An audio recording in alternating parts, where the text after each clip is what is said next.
Hi. Okay, so it begins. So, Vaheguru Ji Ka Khalsa, Vaheguru Ji Ki Fateh. Um, I thought I'd speak about. I've come across a number of individuals who have described certain events, their own experiences in life, and this has been going on. I would say for a good part of the last maybe month or so. It's been like a theme that's sort of reoccurring again and again and again.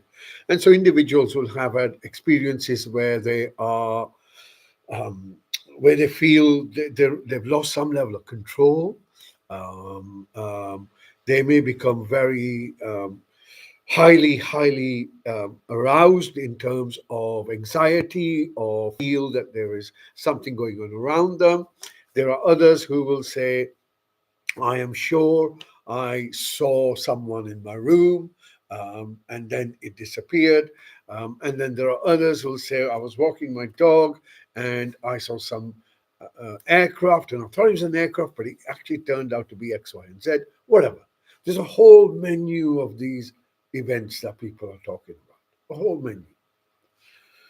Now, what seems to happen is that when you go to a doctor, or a psychiatrist or a psychologist, generally, right? I'm making a generalization. And say, let's say you begin by saying that, look, I have these reoccurring dreams that give me an idea of what's going to happen. Or I was sitting there and I saw my deceased mum or my dad or whatever it is, and it's a frequent event. Well, the likelihood is they're going to say, I think it's hallucination or a delusion, and they'll give you the medication for it. Now, this does not seem to actually address the problem. And what I want to talk about today a little bit is that because your training, and that's all people are based on training, it's what the book tells them. It's what the book tells them. You remember that? You used to have this TV series where he says, well, the computer says, whatever it is what computer says. It's very similar that the book tells them that, or whatever the university tells them that. And as a result, they have a very reductionist, meaning a very narrow way of looking at life. Very narrow way. So the way that they look at life is that you and I are nothing more than a machine. When you break down, we give you bits to try and fix you. So it's from the outside that we have to do things, either it's medication or it's surgery that we're going to do upon you, and in order for you to make a functioning machine. Does this machine have a purpose in life? No. Totally purposeless. You're a little biological entity, and if you're not functioning normal, this is where your paradigm comes in. You're normal. If you're outside that, you refuse, like people who refused a vaccination a few years ago, immediately ostracized. People who will question things, completely ostracized. Right? So you have a very narrow definition of what normal is. And this definition excludes everyone else. Now, problem here is, as a result of this exclusion, individuals in this exclusion, one, feel isolated. They ask themselves the question, they've had an experience. Is it me? Is it my mind playing tricks on me? No. What I want to tell you is this. This universe that we exist, we are part and parcel of. We are not separated from it. You're not going to die and go to God or whatever, hell or heaven. None of that matters at this stage. The wave emerges, the wave submerges. That's all there is to it. You don't go anywhere. In this wave merging and submerging, when you are the wave, there are loads of levels of consciousness, things outside your remit. So if you do, for example, let's say I introduced to you something to do with a microscope. Yeah, have a look at some bugs in a drop of water. all of a sudden, that new stuff enters your paradigm. Now your vision is brighter, broader, because it includes the whole thing. Unless you are introduced to this stuff that's outside the little box, you will be considered to be insane. You'll be considered to be off your mentally unwell, unstable. And what that does is that makes those individuals actually unstable, unwell. So there's a whole emergence of understanding that is now coming together, maybe over the last 20, 25 years, which is called transpersonal psychology. And what that speaks about is sees you and I not as these little entities that are somehow separated from God, and we're here and we're a fault of a woman and we have to do stuff to get into his good books or her good books, all of that stuff that we're all so used to in our kind of culture. All of our cultures, all cultures promise you the same. You should be scared of hell and you should be craving heaven. That's it. And if the Indic culture, karmically, your life will be, you'll be reincarnated as an ant or a cow or a dog or whatever, or you'll be reincarnated as a god or a goddess. Yeah, one of these angels or whatever they want to call it. Not God with the big G thing. So again, it's bribery. It's just bribery. Bribery to make us fools. All of them. Why? Because we are not allowed to see outside actually what the paradigm is, what life is really about. So, there is a different school, and this different school looks at life as all of us being part of this whole oneness. What that means is, let me break it down for you. And you ask for yourself, am I talking nonsense or does this make sense? When you were in your mother, who were you?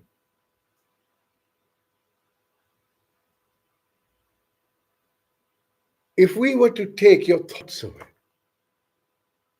then who are you? When you go to sleep and you don't dream, then who are you? When you're in that dreamless space, what happens to all your relationships? Do you understand? All these relationships, all this stuff that we make up to consider what life really is only part of the story. It's only part of the story. What we've missed is where you originate from, what you really are. Look, the wave cannot exist without the ocean, can it? Ask yourself, how did you come to be? You're a product of your parents. Do you really think your body cares for you? Functions by itself. If someone was to take your arm off, would it reduce you or are you the same? There's a part of you that never goes away.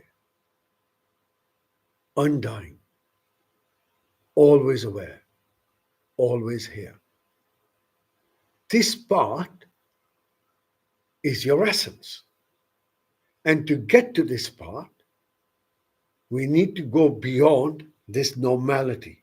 We need to make sure that we have an open mind and say, maybe there's a different way to look at things. And the only way you're going to do that is by going to those who do look at it in a different way. So, what I've always said is there are three ways to test any worldview, meaning how truthful something is. The first one is this logical? Let me say, for example, I say the flame burns you, right? Is it logical? Well, yes, if you know a bit of physics, it's logical. Is it experiential? If I put my finger in, will it burn? Oh, yeah, it'll burn. And three, Is it consistent? If I do it again, will it burn me again? If these are yes, yes, yes, that's the truth. That's the truth. So let's compare this with this reductionist worldview that we are foisted with. Existence, the universe, happened to be. Is that logical? Things just come out of nowhere. Is that logical? We would say, well, could be, but seems pretty illogical. Is it experiential? Which one of us has seen something just pop out of nowhere? No. Is it consistent? No. Do you find out that the worldview that we are all being educated in is actually a very, very limited way of looking at life? The reason I bring all of this up today is for the following reason. One, the entire space is going through a transition and you can't deny it anymore. You and I are going through a transition. Everything around you is in a state of flux. In this state of flux, what are you going to hold on to? Do you hold on to the medical health service? Yes, it's there for those emergencies. But you can't prevent what's coming, what's happening. Do you trust your governments? Well, truth speaks about itself, doesn't it? What about religions? And you discover actually the whole thing seems to be a little bit unstable. So the only place you and I are going to find any solace is within ourselves. By going through a process. Right meditation. There's a lot of people doing meditation, but there's a right way and there's a wrong way. So, reason I bring this here is as we go through these changes, the changes around are such that these experiences, which I began with at the start, which are extraordinary experiences. We did an event at Coventry Cathedral in 2018, was it, or 19, which was meditation and extraordinary experiences, and it was to show people that look, we can't limit this. We can't limit phenomena. We can't limit people knowing things. We can't limit the fact people see things, that people have predictive dreams, that they feel that they've lived before. We can't just dismiss this. But now, with much, much research, all of this is coming together as we are making this transition. And that's what all of these talks are about. How do we prevent post transformational trauma? Because that's what's happening. There's a transformation going on, the way we live, the way we see ourselves, the way we will approach health. And now the way we will approach health will be root cause medicine, meaning let's look at the root cause of our distress, the root cause. And the root cause can only be done through knowing yourself. You will know where your issues lie. I can't tell you that.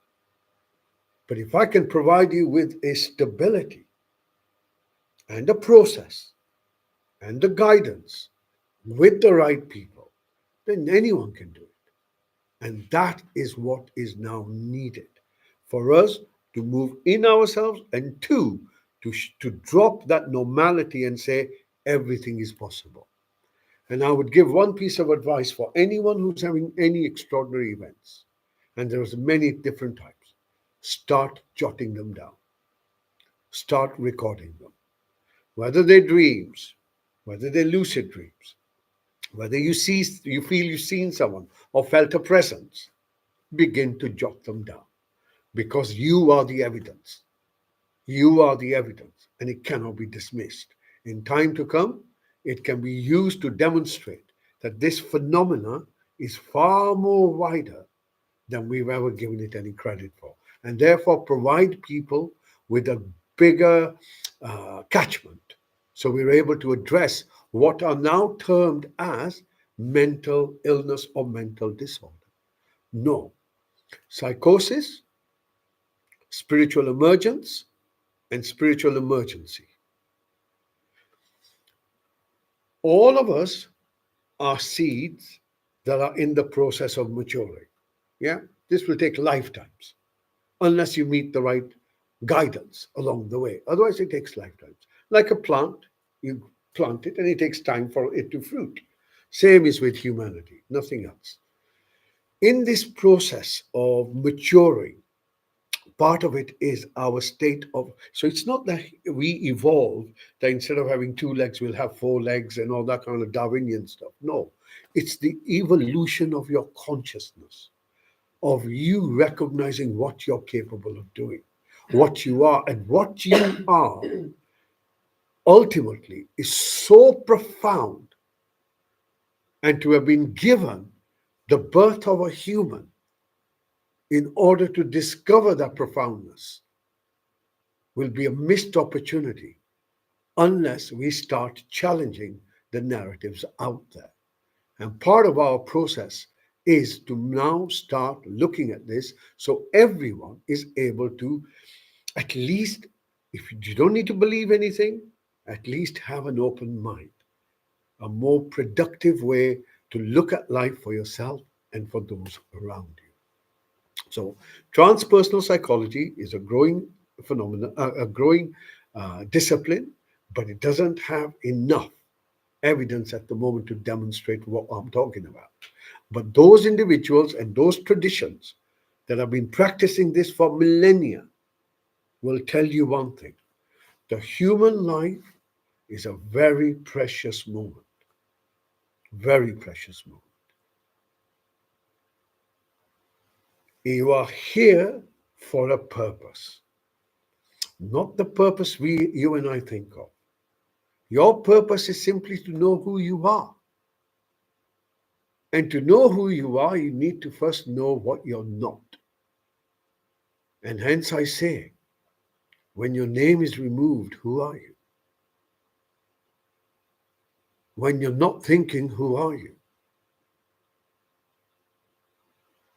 When you're asleep, who are you? Which bit of this is me? And by asking ourselves those questions, we will realize that yes, maybe there's another way to live our life, where we are embedded in ourselves, but we're engaged in a world in a productive way. And this opens us to all that's around us. Just as those experiences are extraordinary, you and I are just as extraordinary, provided we take the right steps to know ourselves. If you want to get lost in this nonsense, keep doing it. It'll never end. Never ends. That's the tragedy of it. It never ends. As much as life is sweet, it is also bitter. And the greatest pain, suffering, is birth and death. Life continues. But birth and death are two sides of duality. So trying to go for one and running away from the other, you'll just make yourself miserable. Better to know what it's about. And the only way what it's about is once again going through that meditation, inner inquiry, and you'll always find there is you in there or awareness in there that never changes. It's the same all the time. And that will give you the trust and the confidence to approach the changes that we're all going through. And we are now starting to see them as our everyday experiences, whether it is political or whether it is anything else that's going around us. Yeah, I think I've gone around the houses all over the place today, but I wanted to really address a number of things. One, the fact that don't deny your experience. Experience is the truth. Experience is the truth. Look, it's this ego tripping religious law, right? So they said, first there was the Word, and the Word was God, and the Word was with God, which means the Word is superior to your experience. So the Word tells you God's up there, or whatever. Your experience tells you, I found it in my heart. I said, no, no, no, you can't. You've got to look at it over there somewhere. So experience is the truth. Word comes afterwards. Knowledge makes no difference. Trust your experience. Jot down your experiences where you think they are relevant, because they tell you things that we don't even read at the moment. And most importantly, realize beyond the anxiety, beyond the body, beyond the thoughts, beyond all of that, there is still part of you that is untouched and will never be touched. Everything else comes and goes. Yeah, I think that's pretty much what I want to do. If you think that the 8th of February workshop is relevant to anybody that's sitting here, except for Winky and Bill? Bill, Yeah. you want to let everybody know? Yeah. So we're doing an introduction workshop on the kind of psycho-spiritual model that I speak about. So we want to do a one-day workshop on the 8th of February. 8th of Feb. You can go on the Flame website and book for it. And yeah, anyone who's interested, genuinely interested, to look at what does it mean to be human. That's it. What does it mean to be human? Understand the understand it from an experiential space, not from what I'm telling you, but what I'm telling you backed by your experience. And once you put those two together with a little bit of reflective stuff, it starts making sense, because knowledge will liberate you.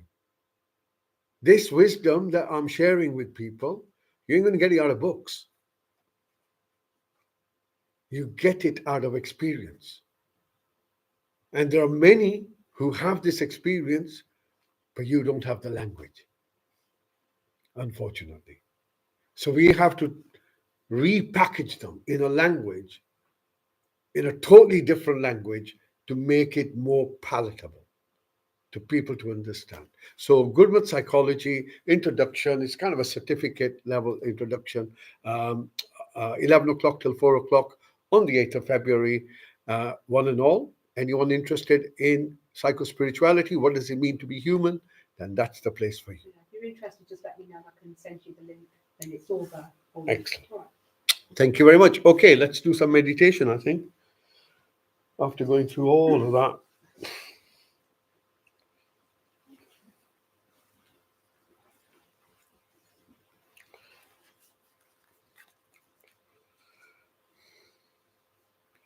Okay, so we'll always begin with our posture. So your intention today, right? So let's focus on intention a little bit. Your is intention is not the goal. Intention is simply a motivation towards something, right? So your intention today is simply to be present. Okay? And you're going to be present in three ways. Present to your physical body, present to your internal, emotional, psychological body, and then go right deep down into what we call causal body, or your current sarir, your space that you go when you're in deep sleep. But you ain't going to be deep sleep, you're going to be awake in that space. Okay? So we're going to go through like these three layers. So your intention at the moment is simply to be present, get yourself into a nice posture so you're comfortable. And you're going to close your eyes, and you're going to deliberately take your focus to your eyes, and notice they are in fact closed.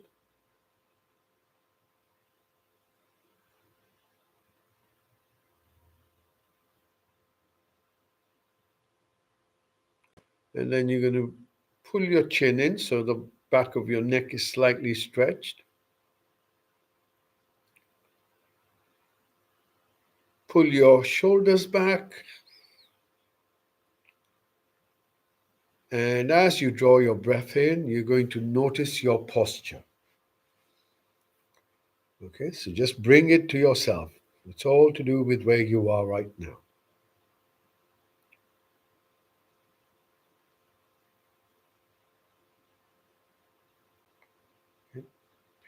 Notice if there's anything in your body that's like a pain, a tightness, an itch, an ache that draws your focus.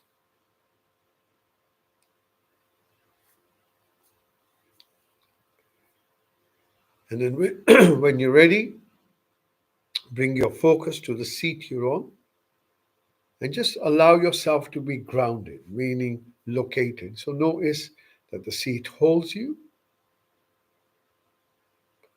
Allow your body to be held, which means you can relax a little bit.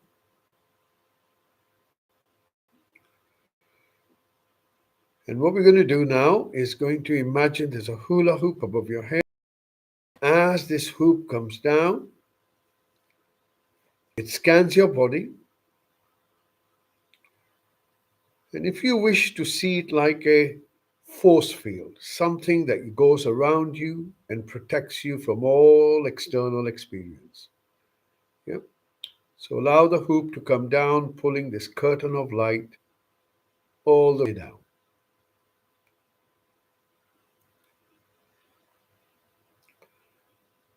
And you sitting with this curtain of light all around you in a safe and a secure space.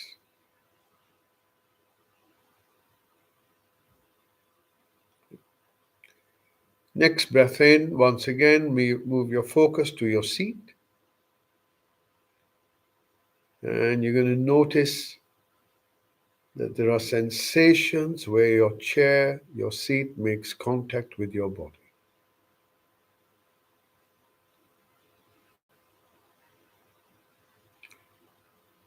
And from those sensations, you're going to bring your focus up. Remember, you're looking for sensations, okay?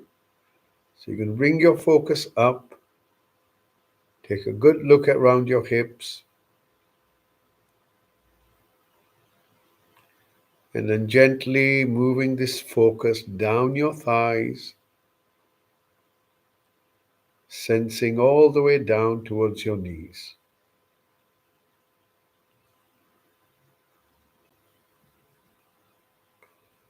From our knees, we move down, scanning the back of your legs, front of your legs, and then notice your feet, and then moving to the soles of your feet. And you want to hold your focus there for a short while.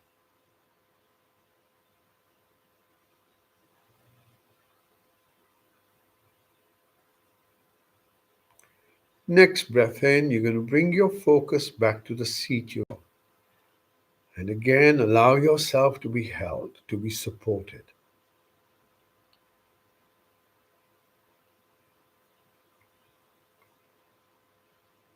Notice the ground beneath you, how solid it holds you.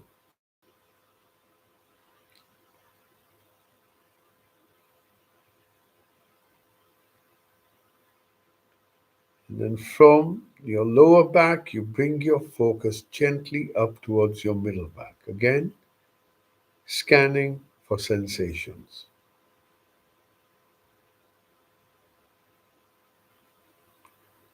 From your middle back, you move up towards your shoulder blades.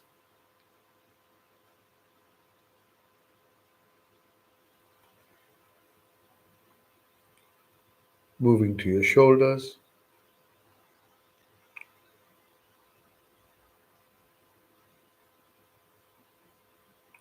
And see if you can allow your shoulders to soften a bit.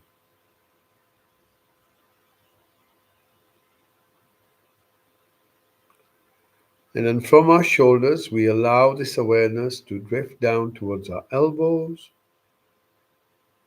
Remember, all you're doing is just sensing different parts of the body. And in doing so, locating any sensations. And then from your elbow, moving down to your wrists.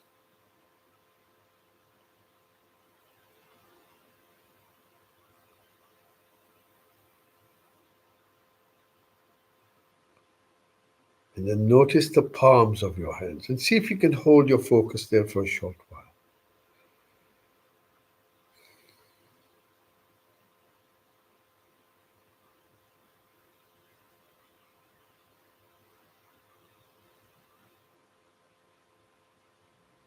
Notice your fingers.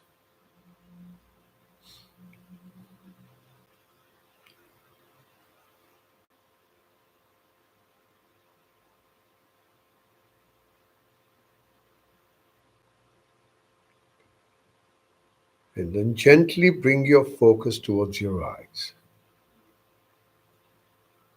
And begin to notice the darkness, the back of your eyelids, or whatever you have in your field of vision.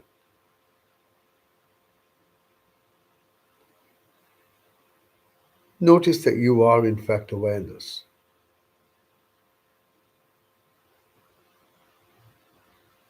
It's not that you have awareness, you are awareness. Notice this awareness cannot be switched off. You can take it to different parts of your body, but you can't switch it off. Not the mind, but the awareness. Your thoughts are your mind. And then as you breathe out, you allow your eyes to soften. Next breath in, bring your focus to your lips, scanning the upper lip, scanning the lower lip, and then gently moving your focus within your mouth.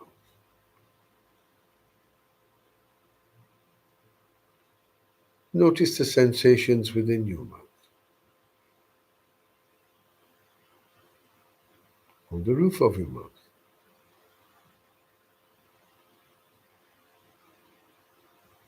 inside cheeks.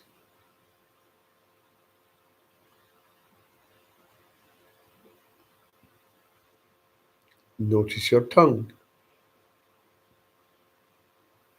Allow it to soften.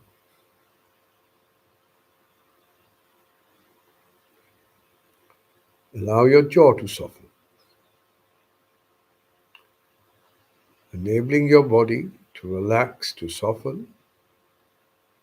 And then on your next breath out, you allow your face to soften.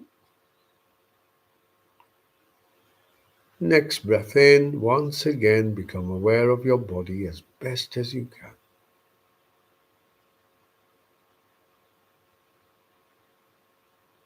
And again, notice anything that draws your focus.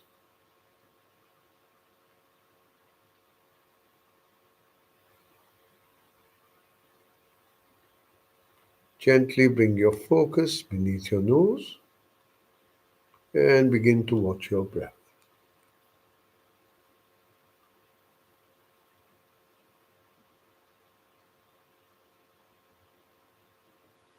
You watch the in breath as it moves in, stops, out breath as it moves out, stops. Simply follow your breath.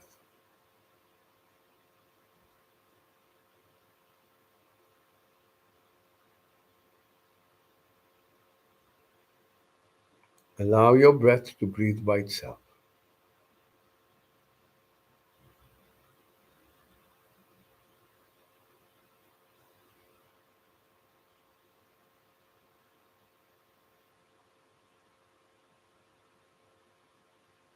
Allow your breath to breathe by itself.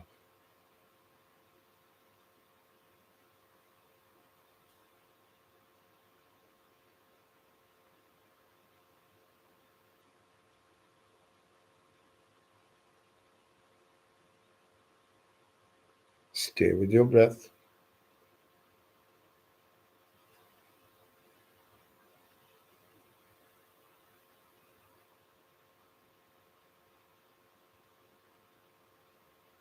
If you find your focus has drifted, you've started thinking about something, or my voice has distracted you, notice the distraction.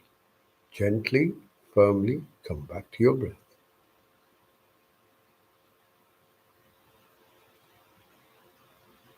Remember, your breath is always there for you.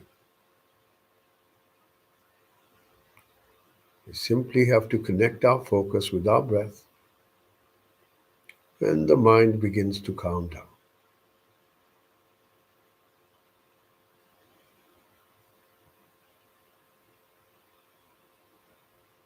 And all we need to do is just watch the breath do its thing, allow itself to breathe.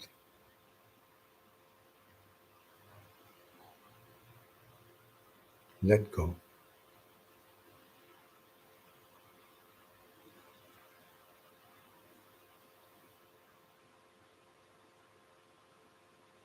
And now, on your next breath in, gently bring your focus within yourself. And here we begin to notice our thoughts. See if you can notice what your next thought's going to be.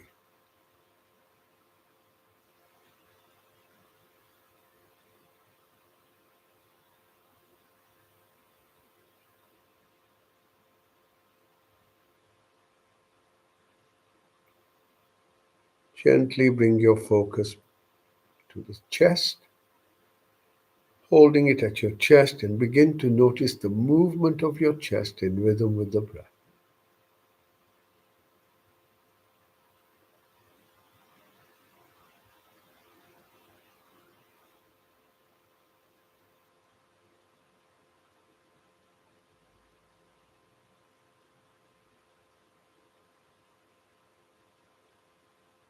Notice how the chest expands as the breath moves in, and as the chest relaxes, the breath moves out.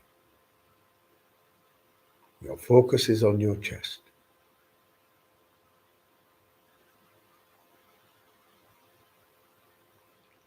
Simply by intention, you can hold your focus wherever you want.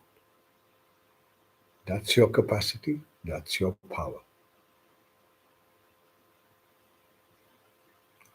Notice there are subtle sensations around your ribs as the chest moves up and the chest moves out.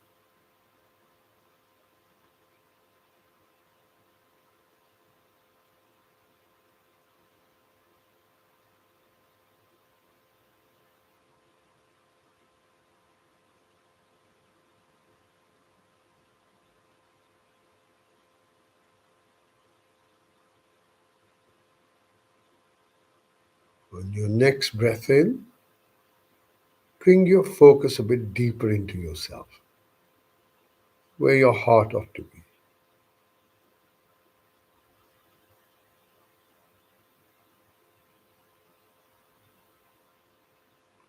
And as you hold your focus there, begin to notice how you're feeling.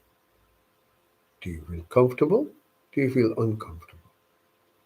This moment, right this moment.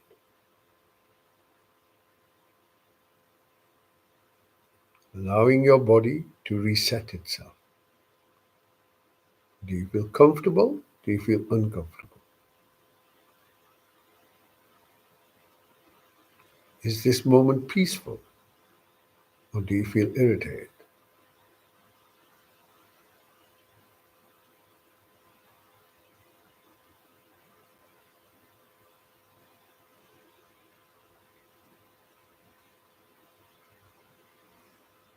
On your next breath out, you open your awareness to all the sounds around you, allowing any sound to come to you, not looking for one, not thinking about a sound, but just listening.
Gently bring your focus beneath your nose and once again begin to watch your breath.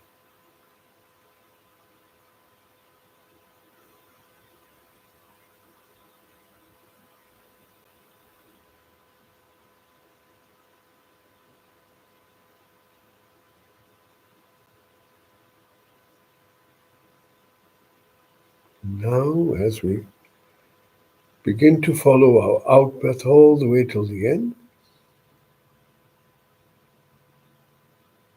wanting to know exactly when it finishes.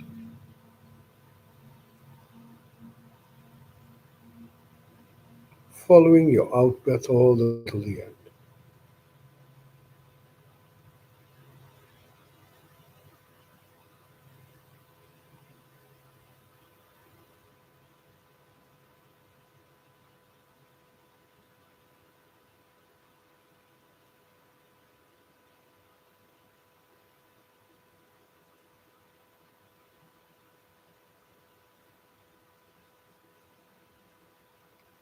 Following your out breath all the way till the end. Allowing each out breath to move you deeper, closer to the moment of now. Beyond your thoughts, beyond your sensations, beyond your emotions.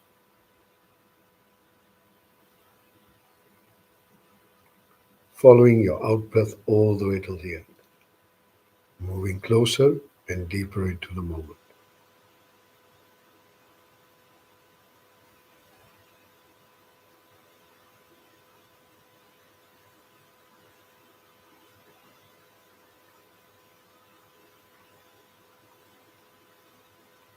Notice how you're breathing now. How does the breath feel? Does it feel light or does it feel heavy?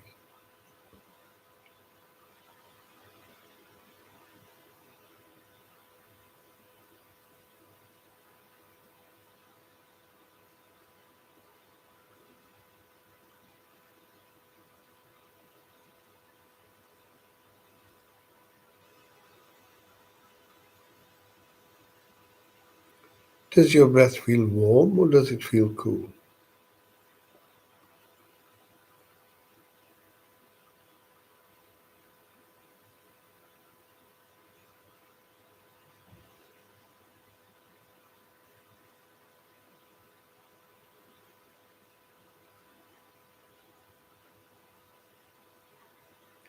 And then bringing your focus to the sound of your breath. Try as best as you can to listen to the in breath as it comes in, out breath as it goes out.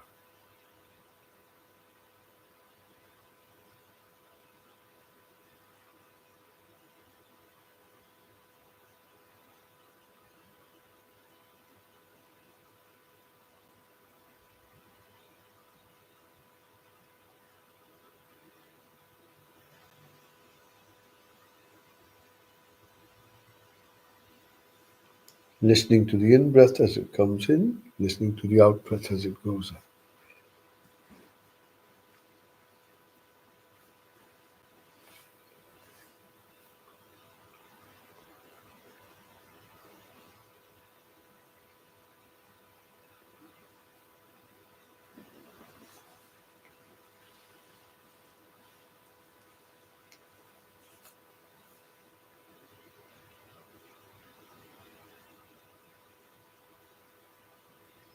Stay with your breath.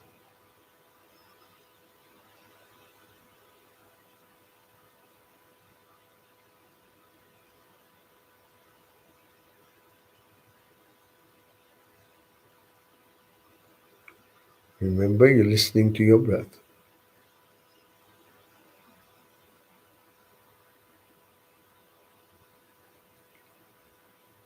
And on your next breath out, once again, you're going to open your awareness to all the sounds around you, including the sound of your breath.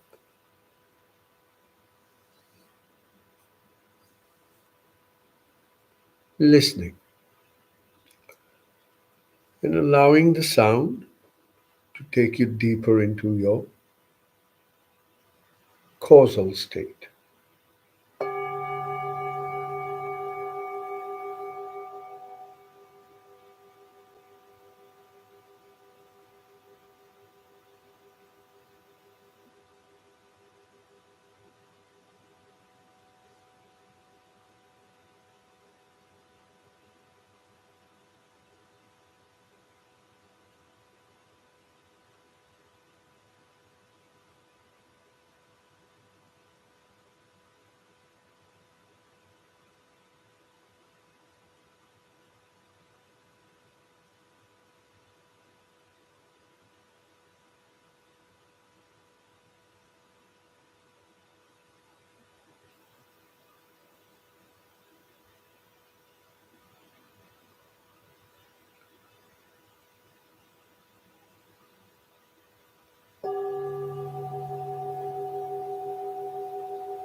Bring your focus to your experience, beyond your sensations, beyond your thoughts, beyond your feelings.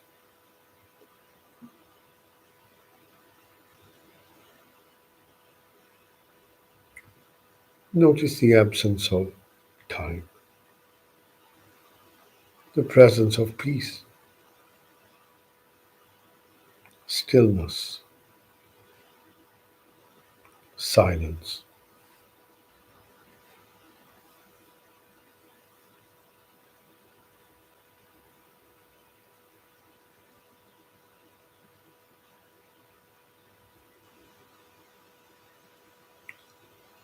This is what you are.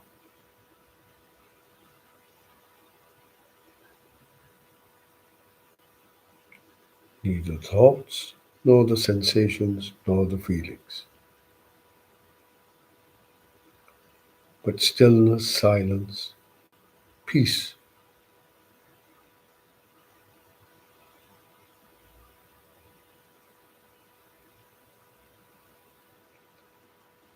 Bringing your focus beneath your nose, sitting with your breath in silence.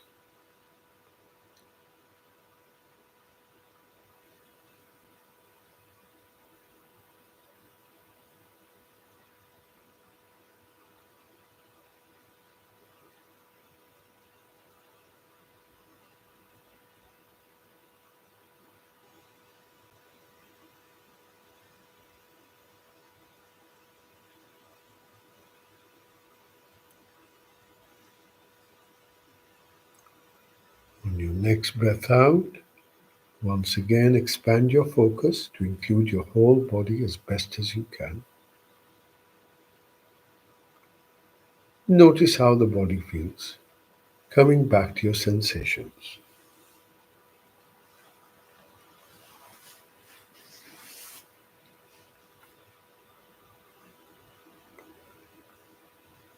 Notice if there's any discomfort in your body. And then moving to your seat, allowing ourselves to be grounded, coming back to the body. Notice the sensations where the chair or the seat makes contact with you.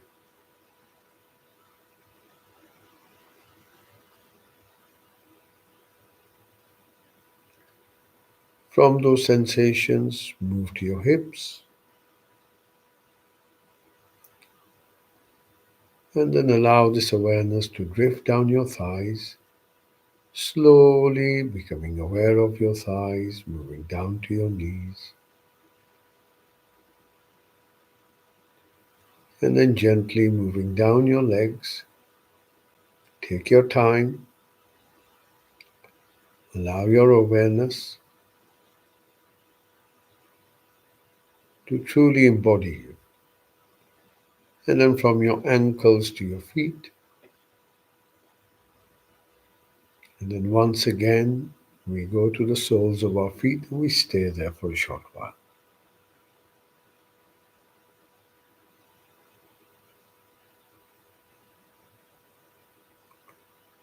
To prevent us feeling lightheaded, to allow us to ground ourselves, bringing your focus back to the chair. Notice your back is straight, upright, your shoulders, your arms, hands comfortable. Notice your eyes are still closed, your mouth is still closed, and your face is relaxed. Bringing your focus back to your breath, just beneath your nose. As the breath moves in, you can sense your body. As the breath moves out, you can sense your body.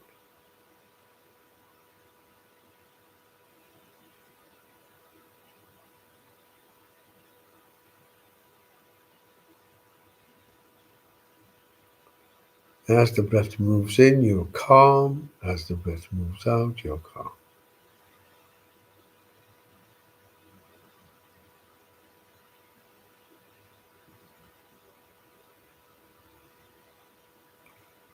Notice if you feel grounded, if you feel settled.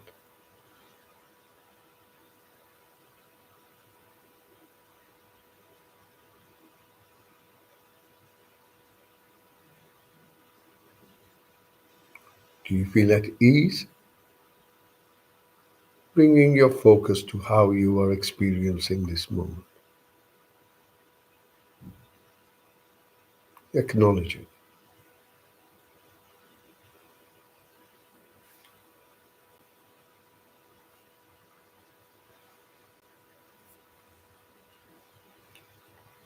In a moment, you will hear the sound of another bell. Use this bell to draw a few long breaths in, and in your own good time, gently opening your eyes. Take your time.